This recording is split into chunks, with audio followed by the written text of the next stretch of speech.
ایک ایسا دیوقامت پرندہ جو اپنے پنجوں سے ہاتھیوں کو اٹھا لیتا ہے۔ کوہی میخ میں پایا جانے والا ایک طاقتور مخلوق جس نے انسانی علاقوں میں تباہی مچا دی، لیکن جب اللہ کے ایک پیغمبر نے اسے بد دعا دی تو اس کا کیا انجام ہوا؟ کیا عربی لوک کہانیوں کا یہ پرندہ سچ میں وجود رکھتا تھا؟ اور وہ کون سے پیغمبر تھے جس کا سامنا اس دیوقامت پرندے سے ہوا؟ آئیے انسانی تاریخ کی اس عجیب و غریب پرندے کے بارے میں جانتے ہیں۔ ہماری اس خوبصورت دنیا میں نہ جانے کتنے حسین اور حیرت انگیز راز پوشیدہ ہے، جس کی جھلک ہمیں قدیم اساطیری کتابوں میں جگہ بجگہ ملتی ہے۔ انسانی تاریخ میں کئی اقسام کے عجیب و غریب مخلوقات کی کہانیاں مشہور ہیں، جن پر انسانی دماغ کا یقین کرنا مشکل ہے، لیکن وہی ان کے متعلق معلومات ہمیں ان کی طرف کھینچ لے جاتی ہے۔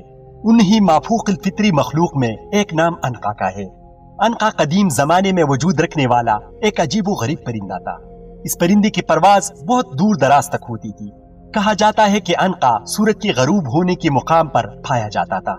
جسامت کی اعتبار سے یہ سب سے بڑا پرندہ تھا، یہاں تک کہ یہ اپنے پنجوں کی مدد سے ہاتھیوں کو اس طرح اٹھا لیتا جس طرح چیل چوہے کو اپنے پنجوں سے اٹھا لے جاتا ہے۔ کہتے ہیں کہ جب عنقا ہوا میں پرواز کرتا تو اس کے پروں سے ایسی آوازیں نکلتی جیسے بجلی گرج رہی ہو یا زور کا سیلاب بہ رہا ہو۔ یہ پرندہ 1000 سال تک زندہ رہتا تھا اور یہ تمام پرندوں میں سب سے خوبصورت پرندہ تھا۔ حضرت ابن عباس رضی اللہ تعالیٰ عنہ بیان کرتے ہیں کہ اللہ نے حضرت موسیٰ علیہ السلام کے زمانے میں ایک پرندہ پیدا کیا تھا جس کا نام عنقا تھا۔ اس کے دونوں جانب 4 بازو تھے اور اس کا چہرہ انسانی چہرے کی طرح تھا۔ اللہ نے حضرت موسیٰ علیہ السلام کی طرف وحی بھیجی کہ میں نے 2 عجیب و غریب پرندے پیدا کیے ہیں اور ان کا رزق وہ جانور ہے جو بیت المقدس کے آس پاس پائے جاتے ہیں۔ پس پرندوں کی اس جوڑے سے عنقا کی نسل آگے بڑھی۔ جب حضرت موسیٰ علیہ السلام کی وفات ہوئی تو یہ پرندہ یہاں سے اڑ گیا اور اس جوڑے نے حجاز کی سرزمین کو اپنا مسکن بنا لیا۔ روایتوں کے مطابق اس زمانے میں عرب کے شمالی علاقوں میں اہل رس نامی ایک قوم آباد تھی۔ اہل رس کے علاقے میں ایک پہاڑ تھا جسے کوہی میخ کہا جاتا تھا۔ ان پہاڑوں میں کثرت سے جانور اور پرندے پائے جاتے تھے، انہی میں عنقا پرندہ بھی شامل تھا۔ یہ پرندہ اس پہاڑ پر سال میں صرف 1 مرتبہ ہی آتا تھا اور دوسرے پرندوں کا شکار کر کے واپس چلا جاتا تھا۔ ایک مرتبہ عنقا کئی مہینوں تک بھوکا رہا کیونکہ اسے کھانے کے لیے کوئی پرندہ نہ ملا، لہٰذا وہ اپنا بھوک مٹانے کے لیے اہل رس کے علاقے میں آ گیا اور ایک بچے کو اٹھا کر لے گیا۔ کچھ دنوں بعد اس نے ایک لڑکی کو اپنا شکار بنا لیا۔ اس زمانے میں اہل رس کی طرف ایک نبی مابعوث کیے گئے تھے جس کا نام حضرت حنظلہ علیہ السلام تھا، لہٰذا لوگوں نے حضرت حنظلہ علیہ السلام سے عنقا کے بارے میں شکایت کی۔ اللہ کے نبی حضرت حنظلہ علیہ السلام نے عنقا کے لیے بد دعا کی۔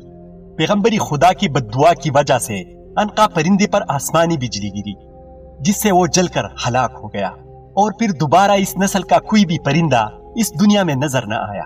مفسرین نے لکھا کہ اہل رس کو اہل رس اس لیے کہتے ہیں کیونکہ وہ جس علاقے میں آباد تھے وہاں ایک کنواں تھا۔ یہ کنواں اس سے پہلے یہاں آباد قومی سمود نے کھدوائی تھی۔ اہل رس اس کنویں سے پانی پیتے تھے، اپنے مویشیوں کو سیراب کرتے تھے اور کھیتی باڑی کیا کرتے تھے، اس لیے انہیں اہل رس کہا جاتا تھا۔ ان لوگوں کا ایک بادشاہ تھا جس کا نام الوس تھا۔ جب اس کی موت ہوئی تو شیطان اس قوم کو گمراہ کرنے کے لیے اس بادشاہ کے جسم میں داخل ہو گیا۔ اہل رس نے جب بادشاہ کی مردہ جسم سے یہ عجیب و غریب آواز سنی کہ میں نہ کھاتا ہوں نہ پیتا ہوں اور نہ مجھے موت آئے گی اور میں ہی تمہارا معبود ہوں، تو اہل رس کفر و شرک میں مبتلا ہو گئے اور اپنے بادشاہ کی اس مردہ جسم کی عبادت کرنے لگے۔ اس قوم کو راہ راست پر لانے کے لیے اللہ نے حضرت حنظلہ علیہ السلام کو بھیجا۔ حضرت حنظلہ علیہ السلام نے اہل رس کو بتایا کہ بادشاہ مر چکا ہے اور اس میں روح نہیں ہے بلکہ شیطان ان کے جسم کے اندر حلول کر گیا ہے اور وہ تمہیں گمراہ کر رہا ہے، لہٰذا تم لوگ شرک سے توبہ کرو اور کسی کو بھی اللہ کا شریک نہ ٹھہراؤ۔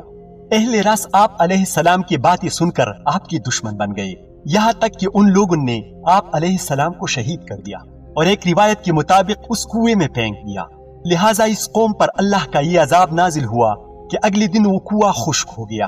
قوم کے لوگ کئی دن تک پیاس سے بدحال رہے، ان کی فصلیں سوکھ گئے اور کچھ ہی عرصے میں تمام لوگ مر گئے۔ پرندوں نے وہاں حملہ کر کے تمام لوگوں کے لاشوں کو کھا لیا، اور اس طرح اہل رس کا یہ سرسبز و شاداب علاقہ ایک وحشتناک بیابان میں تبدیل ہو گیا۔ بعض مفسرین عنقا کو صرف ایک افسانوی پرندہ قرار دیتے ہیں اور زمانہ قدیم میں اس کے وجود سے انکار کرتے ہیں۔ وہی دوسری طرف دنیا کے بہت سارے اساطیروں، لوک کہانیوں اور کلچرز میں عنقا کا ذکر مختلف ناموں سے ملتا ہے۔ قدیم مصر کی تاریخ میں عنقا کو بینو نام سے جانا جاتا ہے، جس کی پنکاری آج بھی مصر کے قدیم کنڈرات میں ملتی ہے۔ مانا جاتا ہے کہ قدیم مصر میں عنقا کا ایک عظیم مندر بھی موجود تھا، جس میں سال میں ایک مرتبہ بینو پرندہ اس مندر میں آیا کرتا تھا۔ ہندو مت میں عنقا سے ملتا جلتا ایک پرندہ گرودا کا ذکر ملتا ہے، جسے وشنو دیوتا کی سواری مانا جاتا ہے، جو اس کائنات میں کہیں بھی اڑنے کی صلاحیت رکھتا تھا۔